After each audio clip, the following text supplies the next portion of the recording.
Welcome to Truth Telling with Elizabeth D'Alto, the podcast dedicated to focusing on the truth that is always evolving within us and around us, where we explore the potentiality of truth as a highly esteemed value at a time in history when most people have more on their plates than any one human should. If you're new to me, full expression is my jam. Some words people have used to describe me range from speaker, trainer, coach, healer, writer, spiritual advisor, teacher, podcaster, and someone even called me their soul Sherpa once.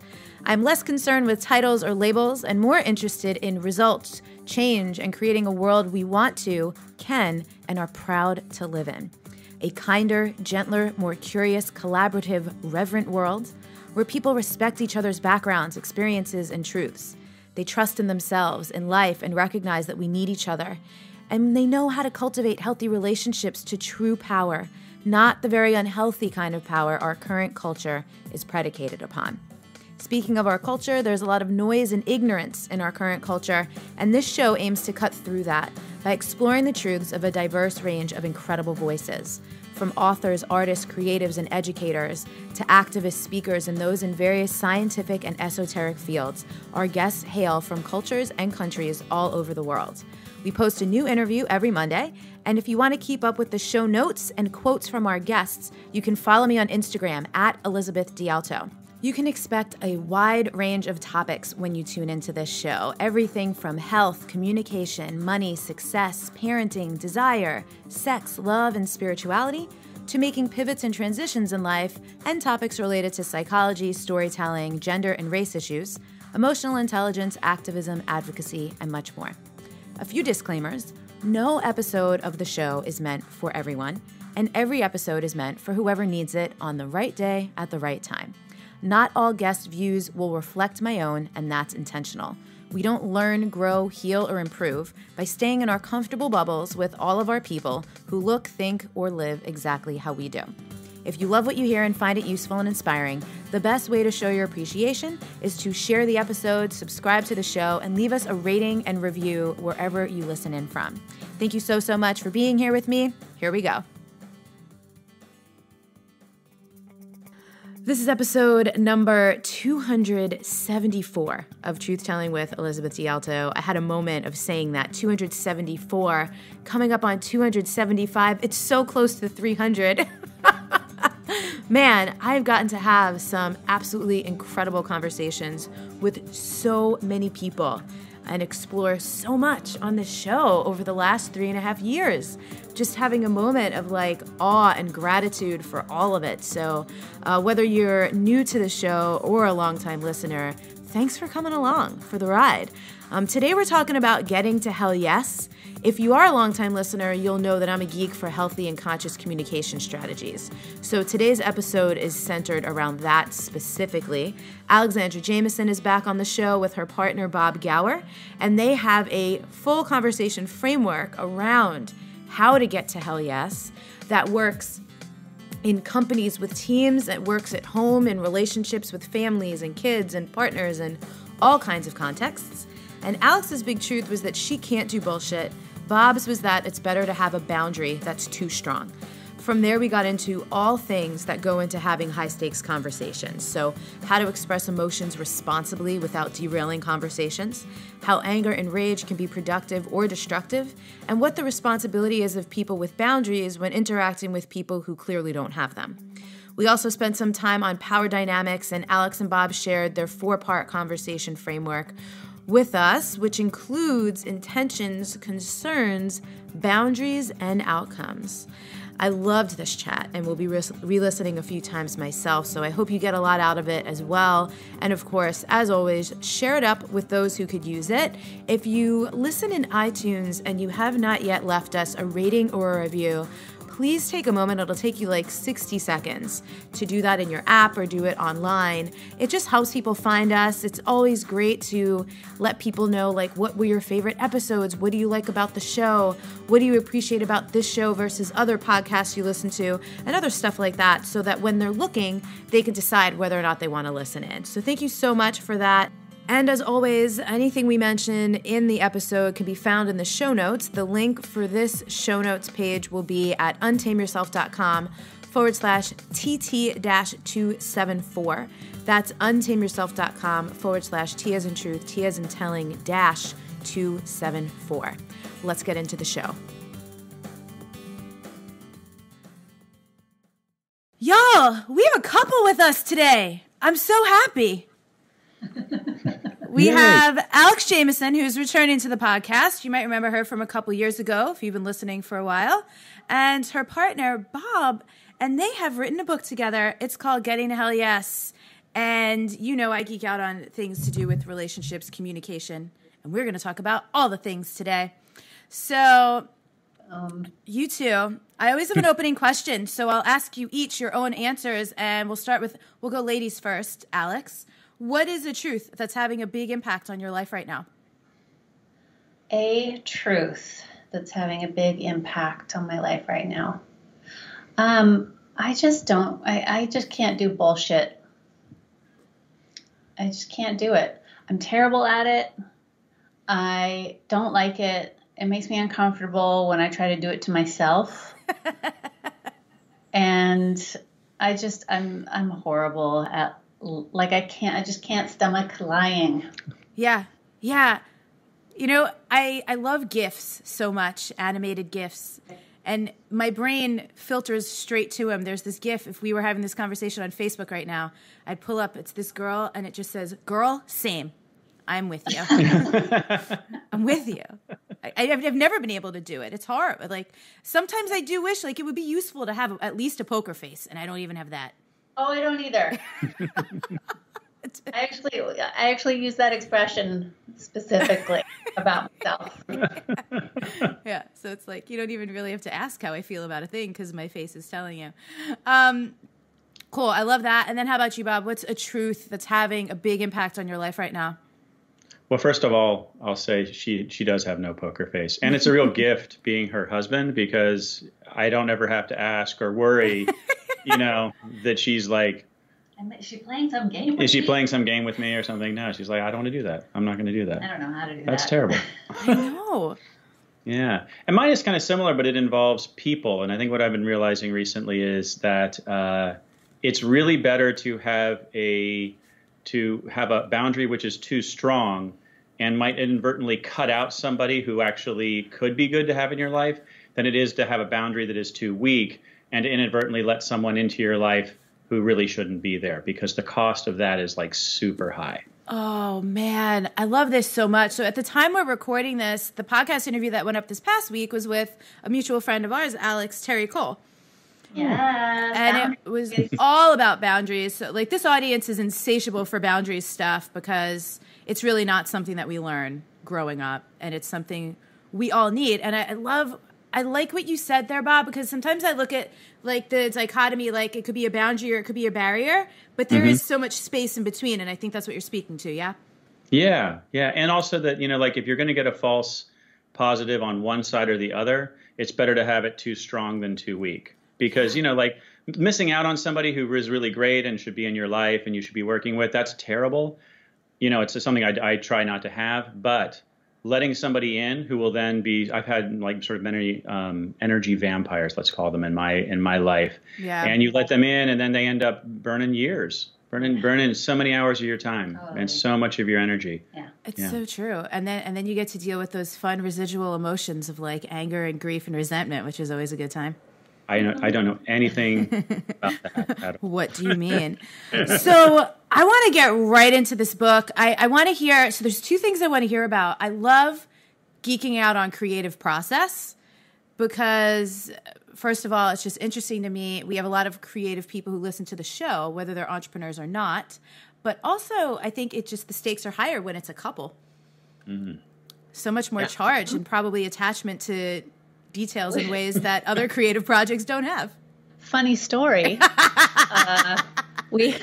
Two funny stories. I actually have a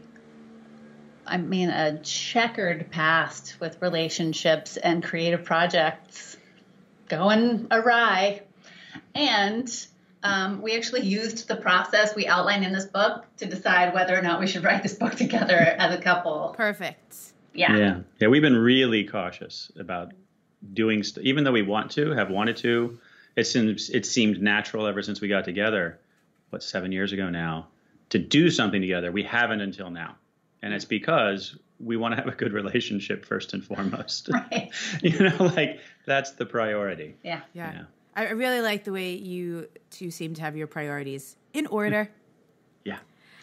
So can we walk through the process? I mean, obviously, whenever I have people on the show who have a book, I'm not the type of interviewer that's like, tell me everything that's in the book, because I really want people to just get the book.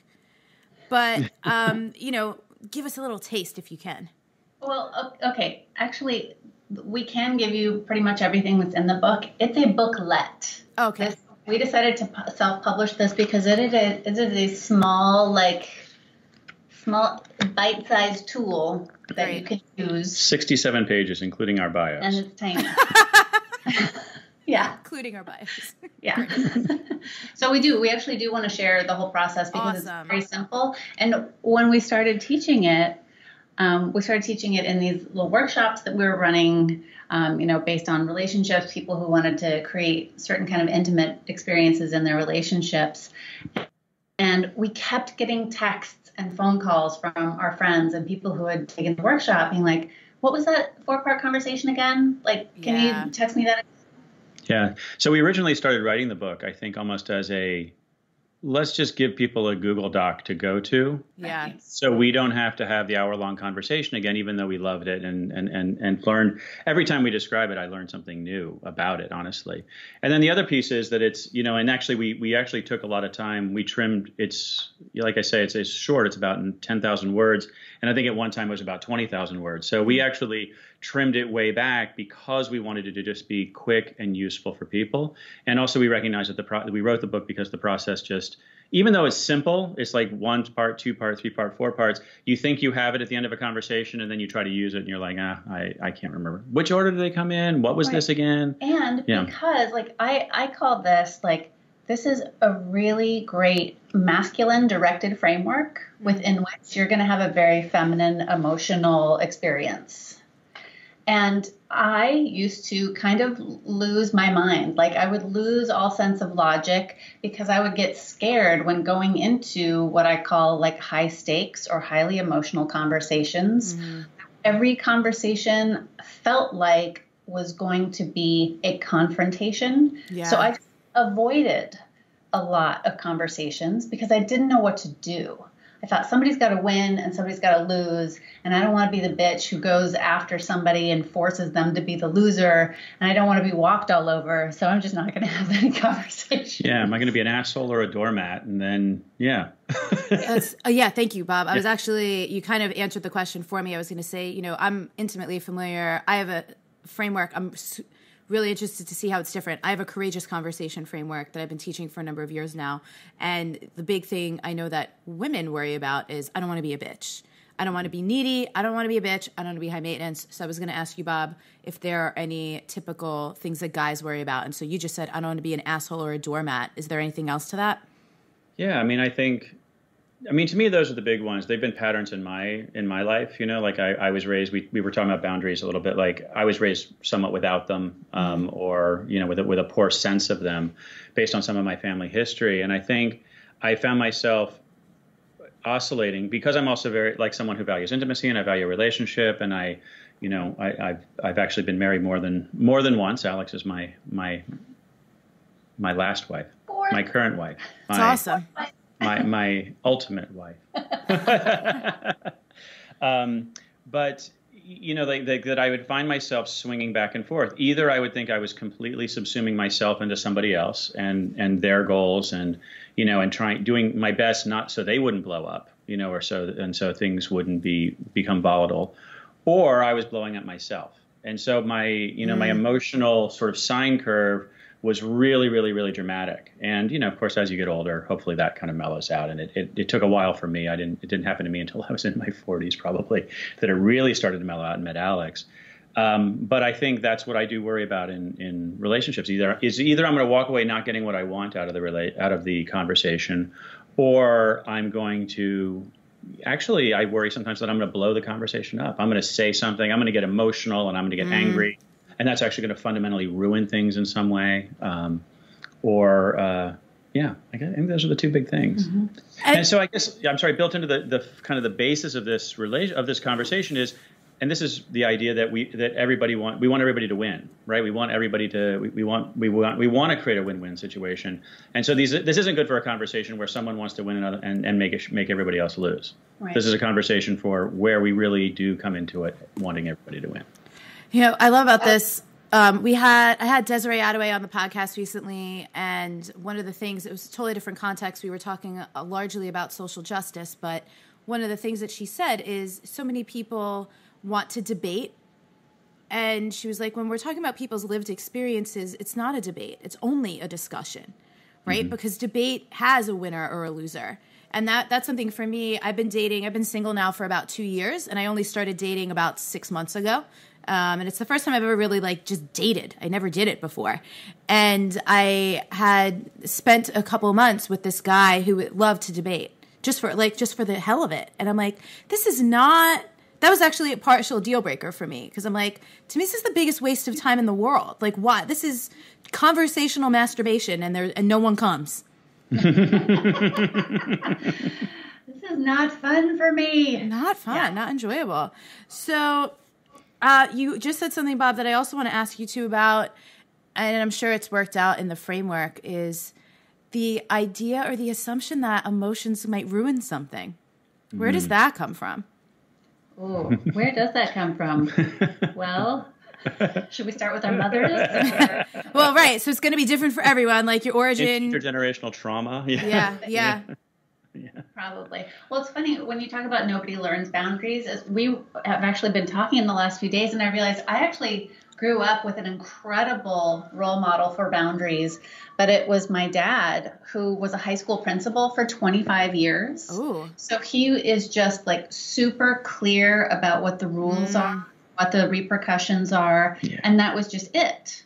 Mm-hmm. That was just it. That's cool. But there wasn't a lot of emotion around. I mean, yes, there were obviously times when he got ticked off with us, but it was just so clear. But it took me a long time to integrate that and realize that that's what it was. Mm. So. Yeah. And I think something we talk about a lot is sort of I work in the business world a lot. I work in sometimes big companies, sometimes small companies, and often with executives, with leadership in these companies. And one of the things I notice is that, and of course, gender is a massive conversation right now, right? Getting the gender balance right, and of course other aspects of diversity as well. But in gender specifically, one of the things that comes up over and over again is that women are too emotional. Right. And this is because they might cry, or they might feel passionate, or they might feel sad, or something might happen at work, and yet no one really addresses the inherent emotionality of a man getting angry at work. Yeah. I mean, occasionally we might describe that person as toxic or avoid that person or something like that, but it's very rarely a career limiting behavior. It's very often actually a career enhancing behavior. No one will say, "Oh, we can't have that guy on the job because he's too angry." Because his anger is somehow seen as justifiable. And I think we have this myth that women are emotional and men aren't. And I would say that's absolutely not. If anything, if anybody's more emotional, I would often think it's often men in my experience. Interesting. And two, I think this idea that we can, that we just sort of should somehow remove emotionality from the workplace, or remove emotionality from what we do. And yet we want people to show up with passion. And what is passion but an emotion? And so if we're going to welcome passion, if we're going to create passion in the workplace, we also have to kind of explore all of the things that come along with that. And I think what we want to have is actually a rich emotional conversation that doesn't derail things into argumentation or debate or Gottman's four horsemen, right? Of like shutting down or what is it? Blame, stonewalling. Yeah, yeah. So anyway. Yeah. So this is also really timely because also at the time of recording this, it was just which tennis match was it that Serena Williams lost, Osaka won, Serena Williams had words with the ref, and there was this horrendous cartoon that I guess it was the Australian Open that came from an Australian comic making so much emphasis on Serena Williams, quote, having a meltdown, right? Yeah. But a lot of people are drawing exactly what you just said. They're pointing towards like John McEnroe, who's notorious for his blow-ups in the history of tennis. But then all these other like top of the world tennis players right now that are men that do the same thing all the time. Right. And right. do not get this reaction or response from media or people because it's different standard. Yeah, absolutely. And let's be honest, rage and anger can actually be an incredibly powerful tool. Yep. And I think that it's something the patriarchy has tried to grind out of women to remove one of our avenues to active power. Yeah. Do you, Alex, I'm super curious on your opinion about this on that note. When do you think it is useful and productive, and when is it harmful and destructive? Oh, man. Just a light question. I always think it's useful and productive to acknowledge that you are feeling it and experiencing it, even just to yourself. This makes me really fucking angry because it tells you where your boundaries are. Yeah. There are definitely times when we get triggered and we get full of rage, and perhaps it's, something else. But that is also a signal that there is something to be healed there, right? So it is a signal that something is wrong. Yeah. So listen to it instead of squashing it all the time. Maybe you don't blow it up on other people. Maybe you take it with you to the bathroom and like, I need a half-hour break. I got to go take a walk. Yeah. And you walk it out and you think about it, feel what it's all about, etc. But ignoring it is never a good idea. Right. Then it compounds, and that's when it becomes destructive, yeah? I think so. Yeah. That was a leading question. You don't have to agree with me. I don't know. I'm always looking for the exception to the rule. Yeah. No, it was actually a question that really got me thinking. I mean, I've actually had, and thankfully I don't now. I mean, actually, maybe my wife can tell me this, but I've had anger problems in my life. Anger has been sort of this. It was something I was sort of trained into in childhood, and it was sort of a constant thing with me in most of my relationships. And I think one of the things that when I met Alex that you did so well was you communicated to me, not so much with words, but very much with your sort of your being and your spirit and kind of who you were, that if I played that game, that was fine, but you wouldn't be around to be a part of it. And I was like, oh, so cool. I better like kind of get a handle on that in myself. And I was already on a path where that was already happening, but it really just added a little more pointedness to that. But I do find that it's really important for me to acknowledge my own anger, and then to acknowledge, and I actually think this is honestly this format for the conversation, I'll do it by myself sometimes because it helps me get really clear on exactly what's going on around the situation. And so then when I do bring it to the other person, it's much more digested. Yes. And I always feel like it's important to digest. I also have a therapist, I have a coach, and I have good friends, and I have people that I go and digest stuff with maybe before I bring it to Alex or before I bring it to my business partners or before I bring it to a client or somebody who's, someplace where the emotion is, where the thing that's triggering the emotion is not necessarily the place to process that emotion. I love this point so much because I think this is the difference between reacting to life and responding to life. Mm-hmm. It's that beat, it's that space. I like that you use the word digest. Sometimes I'll use metabolize because we have to let things run through our system to see how we actually feel. Because I feel like sometimes those initial emotions, they're so hot, and it is like it's called a trigger for a reason, right? It's probably not the thing that's actually driving that triggered response. Mm-hmm. Yeah. Well, we had an interesting experience recently with our son, and he is a sensitive young man. And Bob, you were exhausted, and your blood sugar was so low, and he was waiting for food to get here. You're talking about this here now? Well, no, please. It wasn't about you. You got angry because they didn't deliver the food. It took forever, and then they brought the wrong food. Oh, man. It was like 2 canceled orders and missed food and blood sugar. You're hangry. Yeah. And everybody else in the house had eaten. Oh, no. Everyone else is nourished. I'm starving. Exactly. So you got mad, but it wasn't at us. Right. Yeah. You were angry at the situation. And I was very clear on that. And the person on the phone, too. And the person on the phone was definitely going to be careful. But Lakin, my son, who's 11, thought that Bob was mad at us. Oh. He got really upset. And he started to catastrophize. Like it was such a great example of how the human brain like will go to the ultimate worst possible outcome. He's like, you guys are going to fight and then you're going to get divorced. And then like, we're going to move and then, within minutes. Yeah. And I was like, oh my gosh, like he doesn't see a lot of anger around him. Mm-hmm. You know, our home is pretty chill and we communicate really well. And he goes to like super Montessori progressive school. Like there's a lot of conversations about feelings happening. So when he saw someone get really mad, he was like, I don't know what to do with this. Yeah. But we also experienced parents who had a lot of rage and acted out appropriately. So it was also terrifying to us. Mm-hmm. But we luckily were able to talk with him, like help him calm down, take the time to talk about it and come through it okay, I hope. But it was a really interesting example of how emotions are interpreted differently by different people in the same room. This is an amazing example because I feel like you just introduced like two, I'll call it textures for lack of a better term, to the experience around anger, which is one, when it's present and you don't have a lot of experience with it or healthy experience, it might feel like it's directed towards you even when it's not. So like what an interesting distinction. I grew up in a house where there was constant violent communication, people screaming at each other all the time. So I'm like I don't love it, but I'm comfortable. Like it doesn't scare me because I'm like, all right, this is normal. This is how adults talk to each other. Screams. But it's not about me, like it's about them. So well, you're talking to two wasps here. Right. So. Italian and Puerto Rican. So a little different, but you never know. And then there's the experiential, like what is your experience? What is your exposure to it? Right. And then is it directed towards you or is it not? Like what important things to discern when there's anger in the air? Yeah.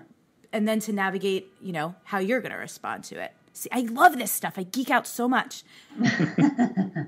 Can we get into your framework? Sure. Let's do it. Okay. So how do you set it up? Well, it's a structured conversation. As a matter of fact, today I just wrote the facilitator's guide. So this is really fresh in my head. Great. And it's a structured conversation. You can have it with another person. I even mentioned you can actually do it by yourself sometimes. And I use it this way in order to get clear about things. I'm always discovering new ways that it can be used. But it's a structured conversation. It happens in 4 parts. The first thing you want to do is just make sure you have the time and the space to have the conversation. So I run this in a business environment. You get a conference room, you get an offsite room. I like to have a window. I like to have people sitting in a circle so they can see each other's faces.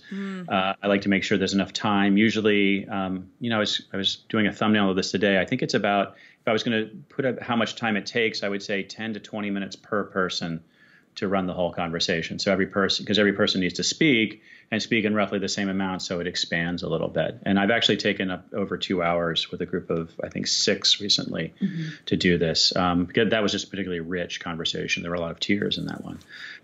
So the first thing is to set it up and just sort of make sure that you have the space. And then 2, to make sure that you have the topic and the reason for the topic. So, in a business environment, it could be, we're going to discuss the launching of this new project or this new team so this project can be successful and so this team can be high functioning. Very, very simple. But you want it to be a frame that actually is inclusive and collaborative, not like you're going to have this conversation so you guys do better, or I want to have this conversation so you guys don't piss me off or something. Like it has to actually be more like you want to set up the topic as sort of a win-win topic. At home, we're going on vacation. Let's talk about the vacation. And we want to do this because we just want to make sure everybody has a great experience and a great time together. Like really just setting it up collaboratively. I'm going to interrupt for a second because I know I can always kind of hear when people will hit a point in listening to the interview in the audience where they'll be like, have some kind of objection or resistance. What do you say to people who are like,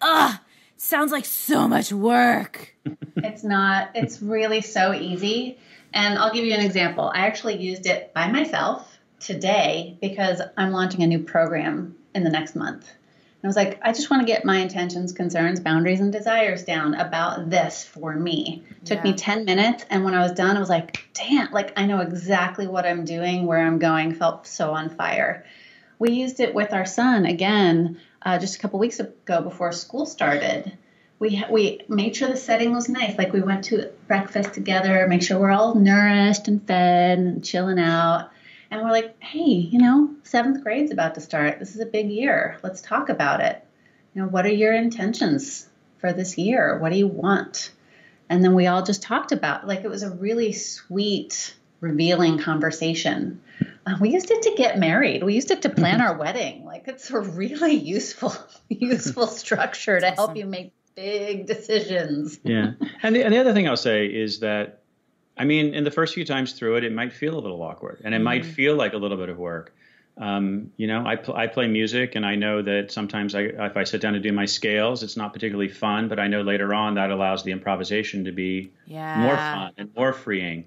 And so there is a little bit of discipline. And one thing about this is it actually is sort of scale-like in that the conversation structure, the way we're going to advise people to do it, is to adopt it as a structure and as a format and do it.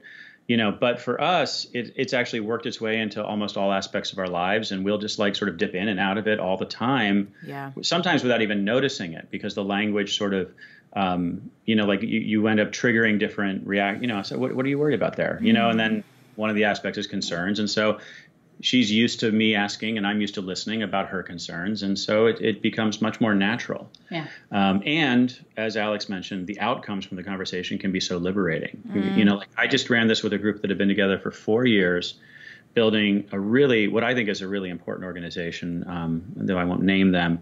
And they'd had a lot of sort of interpersonal strife along the way. They've done a lot of really interesting work, gotten a lot of notoriety along the way, and there's like these long-standing resentments between people on the leadership team. And during the course of the conversation, people were sharing stories and about their intentions, about their motivations, about who they were that nobody had ever heard before. Yeah. And they gave everybody so much more empathy for each other, and allowed them to, in the future, then didn't heal everything. They're still rocky in some ways, but like it gave them the opportunity to interpret behavior more completely. So when somebody does something, you're like, oh, that's that thing that's showing. I get it. We always use this. We actually have in the book the example of we live on the 3rd floor of a brownstone in Brooklyn, and we smelled cigarette smoke coming through our window one day. And we got really pissed off with the 1st floor neighbors, who are these they were new, they're these young people, and we didn't think they respected the building, and we were just like, oh, those guys again. Next day we realized, and we were talking to our 2nd floor neighbor, who's a friend. Our kids play together, and he's like, oh man, I looked up, I was smoking a cigarette on the fire escape last night, and I looked up and I noticed your window was open. I'm so sorry. So one, he apologized, so that won some things, but also 2, it was just like, oh, no, man, if we knew it was you, we would have said, hey, can you not do that? Right. Because we had context with him, and so having context with people really can keep conflict from escalating. So, and this conversation is really just designed to give context. I love that. So, oh, sorry. And I was going to say, and it's efficient. It actually is efficient. It actually saves time. Like, how much time do we waste on our assumptions, on thinking our expectations aren't being met? Like, you would have built resentment for those other people and it wasn't even them. Like, that wastes time, because then you see them in the hallway and you're like, maybe giving them a look. We already know Alex doesn't have a poker face. They already know I'm pissed at them. They already know. And they're like, what did I do to this bitch? So good. Okay, so framework. Okay, go ahead. Intentions. Okay, so then you move on to step 1, which is you ask people to share their intentions. And intentions are usually very simple, though I've had them turn into long narratives because sometimes people's intentions are attached to to a childhood stories, which I never realized before, but that happened to me recently. But really, intentions are your why. Why would you do this? So if we're launching a new project and you're on the team, why are you on the team? Why are you here? And often, unfortunately, in the business world, that can be, well, because my boss told me to, or because I need the money or something like that. But even exposing that can be valuable. I often enter projects just because I want to learn something, because I want to have fun, because I want to make some money. And actually, when I tell my team I'm here because I want to make some money, there's also a taboo around that sometimes. Like your business, in a sort of a more passion-driven business, which my business is, we're supposed to just do it for fun. And, no, man, I like to get paid, So, and trying to kind of be, expository about all of that stuff.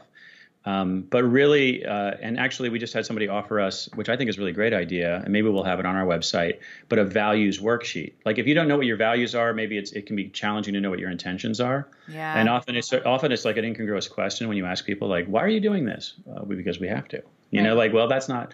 What does have to mean? Does it mean you're going to get shot in the head if you don't do this, or does it mean that you might get fired if you don't do this? Or and by the way, we'll get to concerns later. There's, that might enter into some of that. But really, like what got you through the door and why are you doing this? So we start off with intentions. Very simple. And you each share your intentions. So he goes, I go. If he has a new one, he's like, oh, I have another one, or yeah, that was a good one. Add that to my list. And little caveat here, we're not here to argue points. We're here to listen to each other. You can ask clarifying questions, but you're not here to be like, I don't like that intention. That's really just learning. We're just putting everything out on the table. No debate. Right. No criticism. No eye rolling. Dismissive comments on somebody else's. Like we really are trying to encourage vulnerable sharing, and it's everybody's responsibility to make sure that happens. Yeah. I appreciate that because I'm big on this. I'm especially big on it online because it happens all the time. Like there's so much entitlement. People feel like even yesterday, this is so silly, but I love the show Insecure on HBO. And I just made a little Facebook status that was like, yo, HBO, can we please get hour-long episodes of Insecure? And some woman comments on it. I like mindless TV, but a whole hour of it? Yikes. And I'm like, who asked you? And that's such a simple context. So when the stakes are higher, when it's a business environment, it's so it's just, why are you doing that? So irritating. So I like that you guys are clear up front about being like, hey, let's not do any of that. Don't be an asshole. Just don't be a dick. How about that? Lesson number one. So once you all share your intentions, you go into concerns. And we've been describing it as this is the place to let your lizard brain out on the table and spew all of its big, small concerns, things that you were like, oh, that's crazy. I know that's never really going to happen. So why would I say that out loud? But actually, if it's actually one that's cycling around and swirling in your head, put it out there. Yeah. One that sometimes comes up for us, when we have big conversations, I'm worried that this will ruin our relationship and will totally screw us up. When I know that that's not really logically a possibility, but you got to put it all out there. And again, you don't blame anyone or hold it against someone for just airing their lizard brain. The amygdala is cuckoo bananas. Let's acknowledge that. And once we put it out there, it can settle. Mm-hmm. Yeah. I love that. Quick break in the show to give you a Patreon update. I am loving the platform over there. Some of you know, and some of you are already members over at patreon.com/Elizabeth Untamed. But if you don't know what it's all about, it's this amazing platform that lets artists and creatives and activists and other kinds of entrepreneurs share their work in an exclusive way with fans and followers and people who just want to get access to specific things. So what I post over at Patreon are Wild Soul Movement practice videos, 2 bonus podcast episodes a month, which are very similar to the Sunday sermons for those of you who used to enjoy those. And as well, I recently added a tier for those who are interested in just getting my stand-up comedy clips and videos from shows and open mics and ideas and feedback on premises and punchlines and things that I'm working on as I develop as a stand-up comedian. So it's super fun. The first official show I did a few weeks ago was called Does This Make Me Look Spiritual? And I went all in on my experiences living in a New Age hippie community in San Diego for 3 years. So that was super fun. And that full set is up and available in Patreon. So head on over to patreon.com/Elizabeth Untamed. I keep those things exclusively over there. They do not get posted publicly in full anywhere on the internet other than Patreon. So if you're interested in that stuff, head on over to check it out. And now back to the show. It can settle. It can settle down. It's amazing how often concerns evaporate when you just speak them out. Or just how stupid say it. They sound. Yeah. Sometimes I say, if I were to say, you might break up with me if, I'm like, no, that was that's just so stupid. Right, I can, it's there. Yeah. So it helps everybody feel safe. And part of this Yes. conversation is creating psychological safety. Mm-hmm. Truly. Yeah. Yeah. And I think, and it really happens in a specific order. Like intentions are really just your why. Concerns, like let's let the lizard brain get really active. And then the next one that happens is boundaries. And boundaries are a little more about, it's turning attention back on ourselves a little bit. Concerns can be a little more, amorphous about the future or about the past or about, the world at large.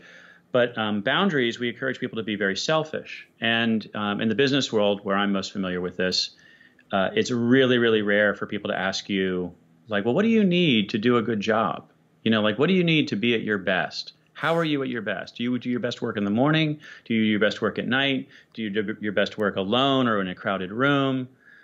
How much sleep do you need? Do you have any other commitments in your life that actually, like a child perhaps, or like another project at work, because people are usually allocated to like 20 projects at work. So where does this fall in the pecking order of the projects in your brain, in your life? But really just like we want you to show up to be the best as you can. We all want each other to show up to be the best that we can. How does that show up for you in your world? Like, what do you really need? And I actually find that people have a really, really hard time with this one. This one, actually, you'd think it would be the easiest one, but it's somehow like, as a facilitator, I often have to ask again and again and again. No, really, I'll ask really specific follow-up questions. Like, where do you need to work? What do you need? How much sleep do you need? Are you getting enough sleep right now? Do you have any outside commitments that will, if they fire up, if they get busy, will trump this, it will cause you to disappear. Yeah. Your child getting sick, an elderly parent that you're caring for, or another project at work. This, Alex, I know a lot of your personal work is around desire. Your last book was Women, Food, and Desire. And I have a whole module in Wild Soul Movement that's on wild dreaming and desire. And this was something that was surprising to me as well, desire is a whole other thing. Some people are not even connected with what their basic human needs actually are. And I find if your basic human needs aren't being met, like, good luck with desires or dreams or even just like functioning. Right. Yeah. I actually discovered a new boundary for myself today in thinking about this new program that I want to run. I was like, oh, I'm not offering any group. Like, I used to do a weekend call once a month. It's like, oh, I'm not doing that anymore. I'm not doing a call even once a month, 1 hour on a Sunday. Like, that's a boundary. I have another one where I don't see any negative comments or feedback via email. Like, my online business manager, she filters all. It's like, I don't ever want to see a negative comment ever. I don't need it. Like, seriously, if they hate my show and my blog, like, that's fine. I don't care. Yeah, it's actually then not for you. Thanks for stopping by. Yeah, there you go. So boundaries like that, and sometimes it's a process. Well, it's always a process of learning what you need and what you need not to engage with. Yeah, you just gave me a great idea. Well, maybe a great idea, an idea that you could almost frame boundaries in terms of Maslow's hierarchy, yes, right? Yes. Like, let's look at the lower 2 or 3 tiers of Maslow's hierarchy. That's where your boundaries need to live. What are the things that take care of that? And a little bit of intention too, right? Because again, like, I'm probably not going to do a job unless I'm getting paid, unless my minimum, fee is getting set. And so there is like a Maslow hierarchy there. Like, if I'm trading time for dollars, which is generally what I do, it has to be enough, it has to be enough dollars to keep my lifestyle up and running to a degree, right? Now, there's also a piece of this conversation that we really emphasize in the book, which is, we're all expressing all the things we want, dream about, don't want, etc. You're not necessarily ordering out of a catalog. This is not a menu that you're dictating to people, right? You might not get everything you want. You might. Yes. But only through the discovery process and speaking it will you get even close to what you want. We've definitely had a lot of conversations where everybody gets everything they want. And there are times when there's a point that's just not going to align. Yeah. And I think that's maybe a good time to talk that the outcomes from this conversation, there are 3, outcomes from a conversation like this. This conversation is designed to give you one of 2 because the third one sucks. The first one is hell yes, which is amazing, right? It's the great outcome. We're a hell yes. Let's do this. I've got your back. You've got my back. I'm excited. I'm energized and I'm ready. And I really, it's just sort of this natural sense of motivation and passion and engagement with this thing. The second outcome is a hell no, which is, oh my God, there are so many different things we didn't know or we didn't think about before we started talking about doing this. we better either change it substantially or just eliminate, take it off the table completely. Right. And then the third outcome is obviously, maybe it's okay, maybe a kind of, which is the thing, which is where a lot of conversations like this kind of end often. But not this, this conversation, it's because of the structure, it's designed to eliminate that outcome. It's designed to be a hell yes or a hell no. So. I have a question that is just related. There's that saying, if it's not a hell yes, it's a no. Do you all believe in that? I think there are always examples in life where you have to compromise. Always. I mean, I know people that say that who don't have children. Yeah. So they don't know my life. Right. Because I now have a lizard in my house. That was not necessarily a hell yes. But you're a hell yes to the delight of your child. I am. And so I think that's the thing. Like, maybe there's a hierarchy in hell yeses too, right? You know what I mean? Yeah. But I really do believe, if I'm not feeling it, I was supposed to go for a run this afternoon, and it's like rainy and weird here, and I've not been feeling great, so I was not a hell yes to that run. So I'm walking to my next meeting after that. Right, and that walk isn't necessarily a no; it's a compromise. Yeah. Cool. There you go. Thanks. And we always end on a high note. We really love the structure of this where you end on dreams, or, I call it desires when I teach it to my women. Bob is more of a corporate environment most of the time, so dreams feels more appropriate. But, you end on what you really want. What's the big dream or desire for this thing that you're talking about? How, if it turned out amazingly, how would it be for me? How would it be for you? How would it be for us? What's the impact? Like, really envision what it is that you want out of this thing so that you inspire yourselves. Yeah. And you dream together with it too. Like, how enticing is it to have someone be really curious about what your dreams are, what your ambitions are, what your motivations are. And I also find, I've been thinking about this a lot recently where I aim my goals. And, I think a lot of my life, I've aimed them to where I thought I could hit, been moderate. And I've hit my goals often, but now I'm learning how to aim my goals really high and be comfortable with missing, and I find that this process and dreaming with somebody else actually really inspire, it can actually push me. I'm like, oh, I didn't think that would, well, maybe that'd be possible. Okay, let's give it let's dream it. What's the cost of dreaming it? There's no cost to dream, right? So let's give it a try. Yeah. So last step, just, it helps bring it all together and you see where you are. Actually, one of the possible titles for this was like the art of radical alignment. We're like, this is where you discover, are you in alignment about this thing, and where if not? And again, I just love, to me, the word that just keeps coming up is efficiency, because when these things go unaddressed, people are operating, but no one's on the same page. Yeah. People don't even know there's a possibility of being on the same page. And I think, especially, not that I have all this experience working in corporate America. I have approximately 1 year out of all my working years. But a lot of my clients do. My mom worked in a corporate job for 32 years. And it's just so interesting. Like, again, if given the opportunity to make an assumption in an environment that isn't necessarily ideal because it hasn't been talked about, I feel like people will make the negative assumption. Yeah. We talk about this conversation sometimes about being sort of mapping the minefields, the interpersonal minefield. If I know, that going back to a boundary conversation, if I know that somebody does have a child at home, a child under 5 at home, or somebody who requires a lot of care, I know that asking that person to stay late, and work on a job or pull an all-nighter or go away for, I work with one other business partner, and she does actually, I think Maya's 5 now. Her daughter's like 5. And one of her boundaries is that, she fly, if we have to go to California to lead something, she flies in late and she leaves early. She'll do the hard flight because she doesn't want to be away from her daughter. And now that I know that, I know how to schedule things to make my partner happy. It never even comes up. I never even ask. I would never even suggest a flight schedule that would impinge on her. And as a matter of fact, I bend over backwards sometimes to create workshop schedules that really fit with her desires in her life.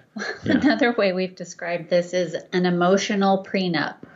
I like that a lot.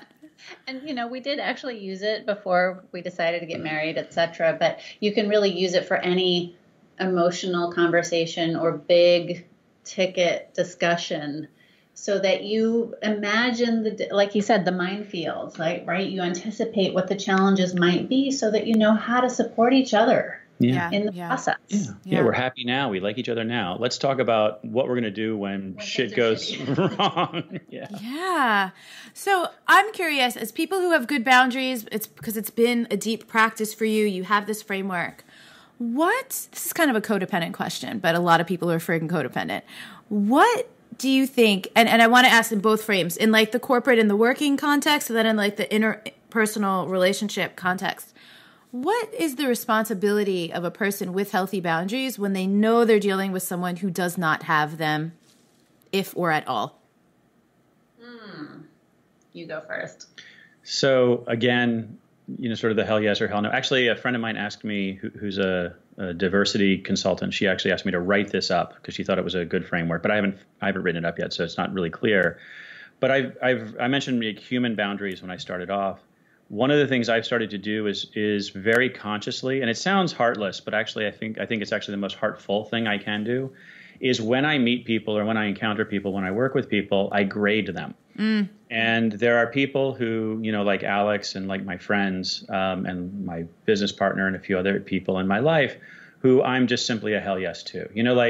If they come to me in some kind of wonky, weird way, I have enough experience from them and I have enough commitment to them that I'm going to be like, you're a little wonky and weird right now. Let me take that on, or let me, like, what's going on? And let me, or maybe not even force a conversation at that moment because I know something wonky and weird is going on, right? And people are weird, people are complex, people are messy, and allowing the mess for those people.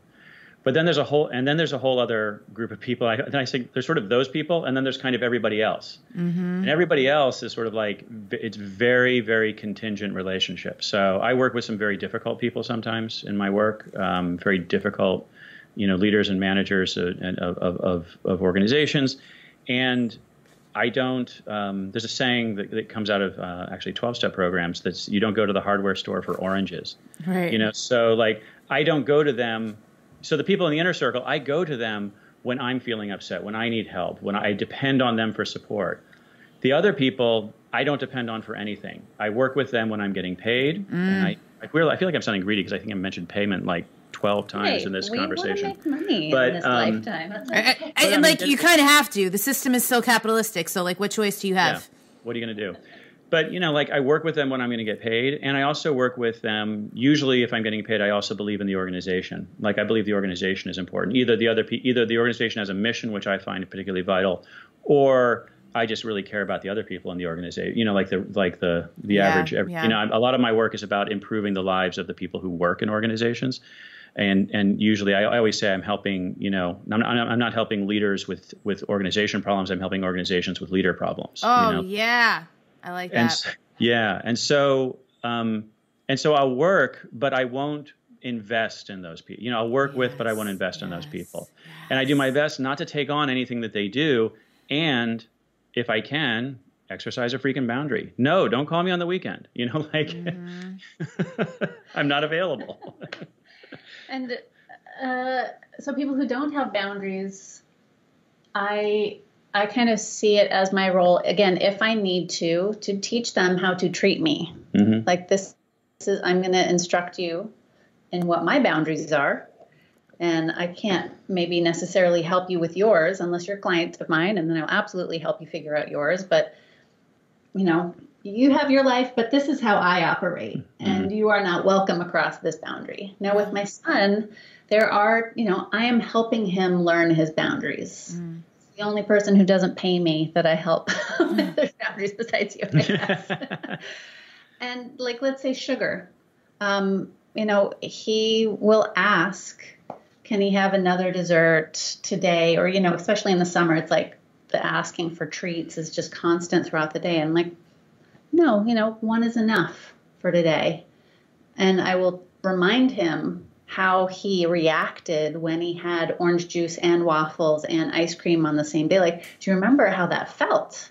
Like just learning to connect the reaction, his physical experience of having too much sugar. So maybe that's a boundary for him to be aware of at some point.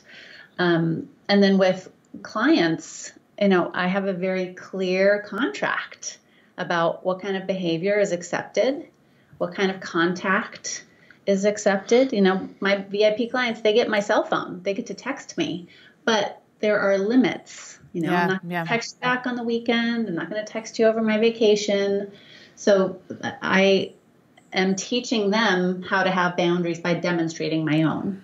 And I think the thing you do so well, and that I've learned from you, frankly, is you can have a boundary, but you don't have to control the other person's reaction to that boundary. Mm-hmm. You just, my boundary doesn't change. Your reaction can be whatever you want it to be. That's really what I learned from having a high school principal. But it's not about me. Like, you never take it on. You're just like, oh, okay, that's where you're. All right, I guess that's fine. I'm over here happy.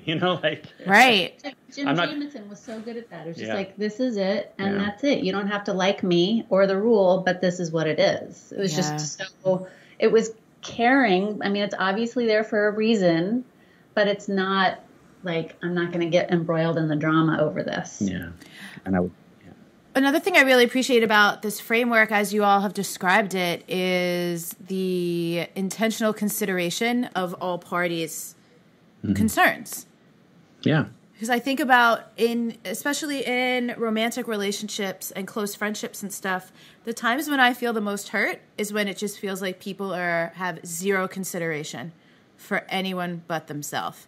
And actually, I posted something online the other day that said, I had crossed out, it's like, the key to success is start before you're ready. And I crossed that out and I wrote, be your damn self. And someone had left a comment that was like, man, in my personal relationships, this is everything. And I have this in spades. In my job, this is the opposite of how it is. And it literally just might break me. Because every time I bring an original thought, every time I'm showing up in integrity, I'm getting beat down. And I'm sure she's not the only person that's having that experience. You were going to say something, Alex. For sure. Well, actually, our mutual friend, Rebecca Baruchi, wrote the introduction to this book. Oh, yeah.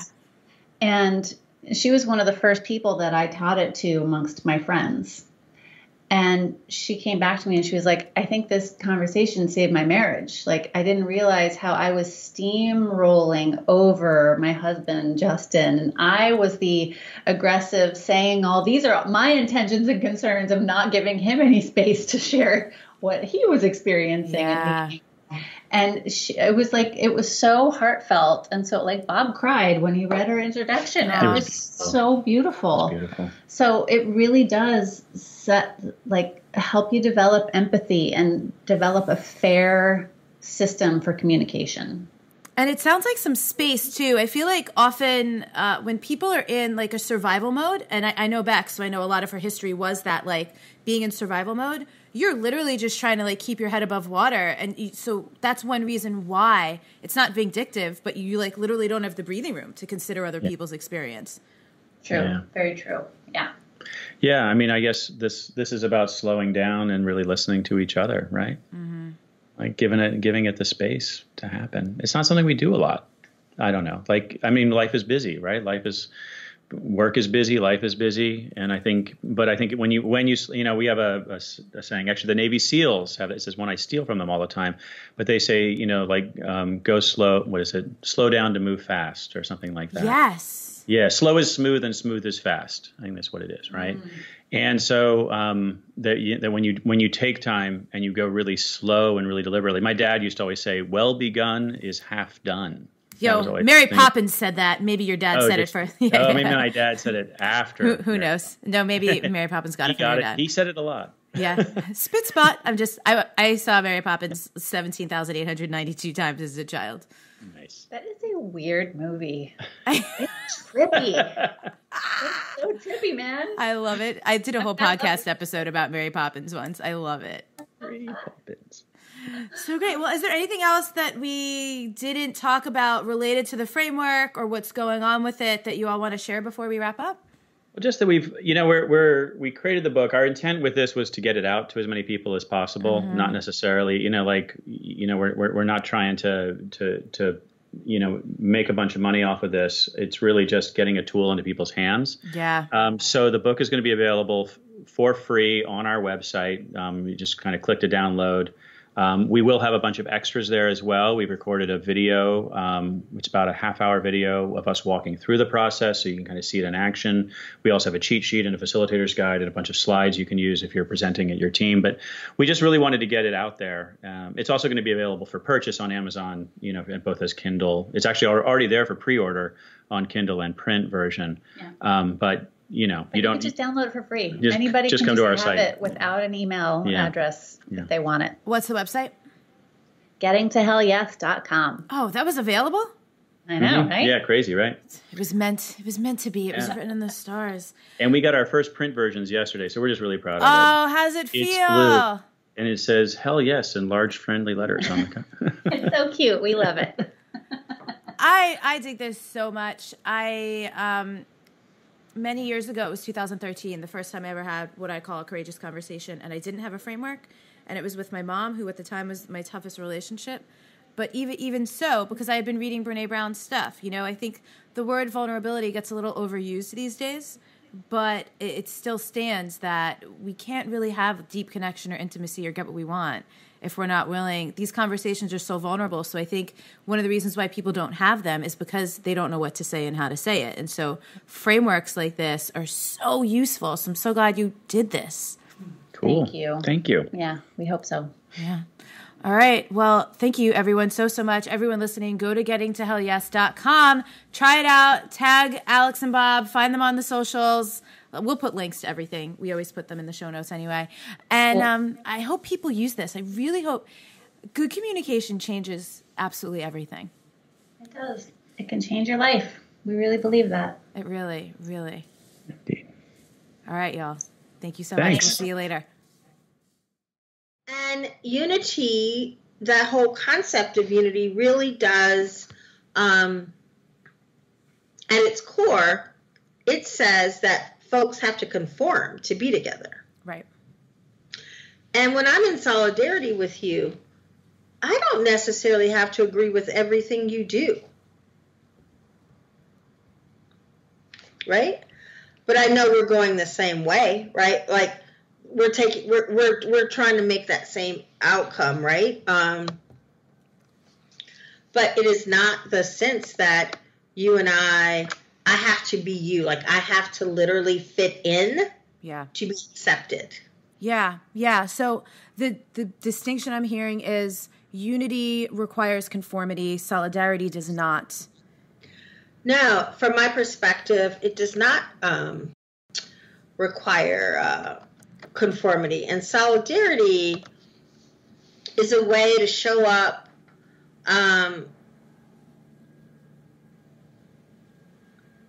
so this unity tries to give you this undivided entity, which we know isn't true and doesn't happen. Right. So, and solidarity, I don't have to be you to understand your humanity. Yes. I don't have to have your lived experience to know that you deserve health care. I don't have to be a woman in a wheelchair to know that that woman in a wheelchair deserves all of these things simply because she's human. Yeah.